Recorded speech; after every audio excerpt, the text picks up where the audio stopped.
In America today, on average, for every buck a man makes, women earn just 77 cents. There's one thing that just about every single job in America has in common. Dudes get paid more for doing it. Yippee! No, I shouldn't say that. It's not fair if we dudes get paid more for doing the same job. I have a daughter. I want her to be paid what she's worth. But I wonder, do we do the same jobs? Are women really discriminated against? Tonight, we separated our studio audience. Men on this side, women over here. And as they came in, we asked the people with jobs to anonymously write down how much money they earn. Then we averaged the salaries. For the women, the average turned out to be $66,000. For the men, $79,000. Above average group for both of you. But that means that for every dollar the men make, the women only made 83 cents. Now that's more than the national average of 77 cents, so good for you, but the difference ticks people off, and it was a campaign issue last election.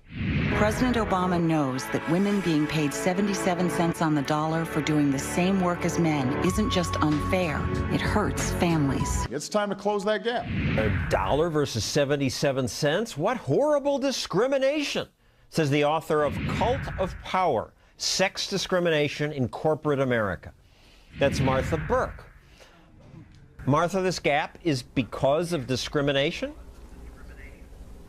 Not all of it, but a good portion of it is absolutely because of discrimination. But why would the employer, they're all sexist? Why would they discriminate? Well, some of them don't really pay enough attention to who they're paying what, and so they don't really realize that maybe frontline management is making decisions that are not in the best interest of women. Some of them just think they can get away with it, and that goes back to the early 20th century when people paid women less because they were women and said so out loud. But you're saying that, that's 100 years ago. You're saying that's still going on today? I'm saying that we still live in the legacy of it, absolutely. Otherwise, why would take two jobs like school cafeteria worker and school custodian, why would those not be paid the same? Because they're the same skill level, same entry level type of job, but yet the custodians make more because they're predominantly male. The cafeteria ladies are just that, predominantly female, and that job pays less. The same is true with parole officers and social workers. Essentially the same kind of work. But parole officers make more money because they are predominantly male. Well, Warren Farrell once agreed with what Martha says. Here's a picture of him with Gloria Steinem when he was a young hippie who joined feminist protests. He was even on the board of the activist group NOW, the National Organization for Women. But then he dug deeper into the data and changed his mind. He wrote Why Men Earn More, the startling truth behind the pay gap, and what women can do about it. Warren, you decided it's not discrimination?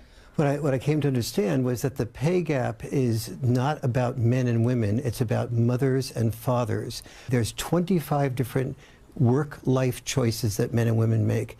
Every single one of men's choices lead to men, on average, earning more money.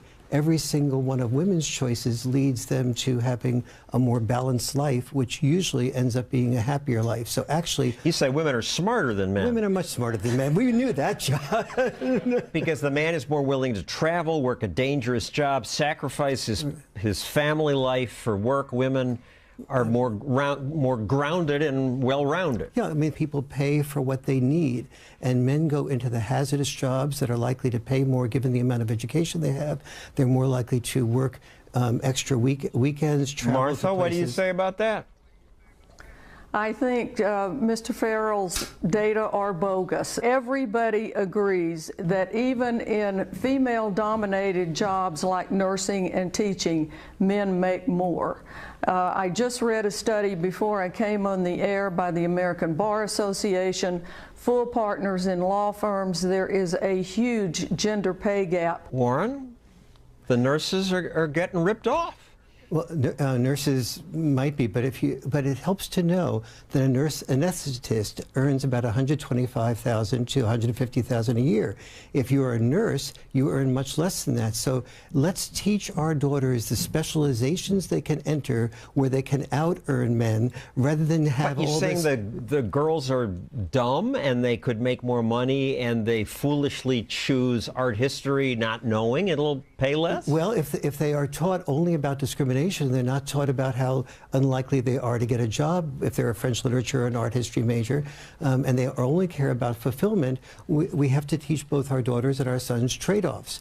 If you want fulfillment, you'll get fulfillment. And when you do studies of women business owners who have MBAs make only 49% of what male business owners make. Sexism. And we would think it was sexism until we ask but the women business owners what you want. And the women business owners say, I want flexibility, I want to be my own boss, I want to be close to home. Martha, what about that? You women are smarter and make better life choices. You know, work yourselves to death. Well, Mr. Farrell has said that motherhood is punished because that's a choice women make. Well, he's got a point, but he didn't tell us the other half. And that is, being a father and being married actually helps men in the workplace. It punishes women. We have a lot of data that shows that the employer looks at that woman, even if she's not married yet, and thinks of her as a potential mother. So maybe I better not hire her, maybe I better not pay quite as much. Certainly don't want to promote her because she might get pregnant, drop out of the workforce. And so well, the she data might. Is the employer foolish to worry about that? So might he be.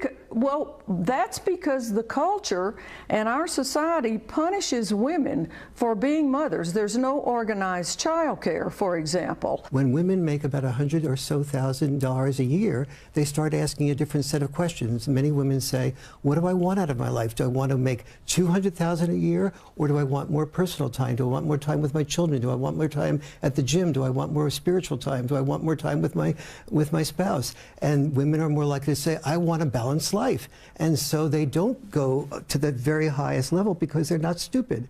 But you say they're making a choice. Okay, Warren, thank you. Martha, thank you. We won't solve this here. Recently, Sheryl Sandberg, the chief operating officer of Facebook, wrote a book called Lean In, and she got attention for saying things like this. Just a couple weeks ago at Facebook, we hosted a very senior government official, and then he had these two women who were traveling with him who were pretty senior in his department, and I kind of said to them, sit at the table, come on, sit at the table. And they sat on the side of the room. Some feminists were angry about what she said and about other things in her book. Sandberg puts the social justice-based feminist movement at risk, said one leftist who was upset about Sandberg not agreeing that women are victims of men and corporations. They say sexist society holds women back, not the way women act. But Sandberg's book did become a #1 bestseller. Does she have a point?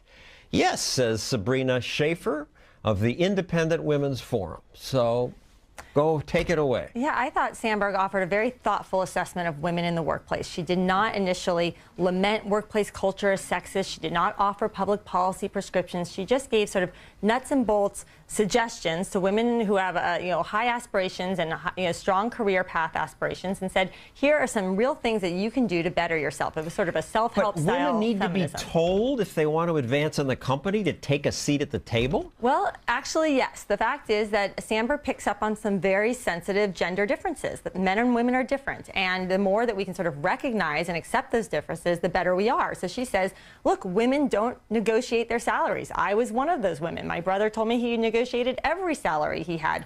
The fact is, once you're aware of that, you can do things. So women are timid? No, I don't think not the women timid. I know. But there may be ways that we're not thinking about asserting ourselves in the workplace that we could do more of. Why were women on the left so angry about her book? Right. I think that they realize now that a lot of the battles that they're fighting have been won. Women are outpacing men educationally, outpacing men professionally.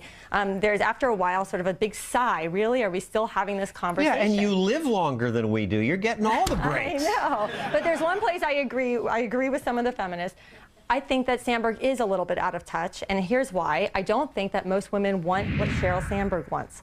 If you look at some recent studies, only 23% of women said that they would prefer to work full-time, let alone sort of a CEO quality of life that Sheryl Sandberg is living. So I think if you ask most women, as Warren just suggested, most women want some kind of balance. They're making a choice, and that's why. Did you make a choice? Are you earning less because you made a choice? Wow, major nods there.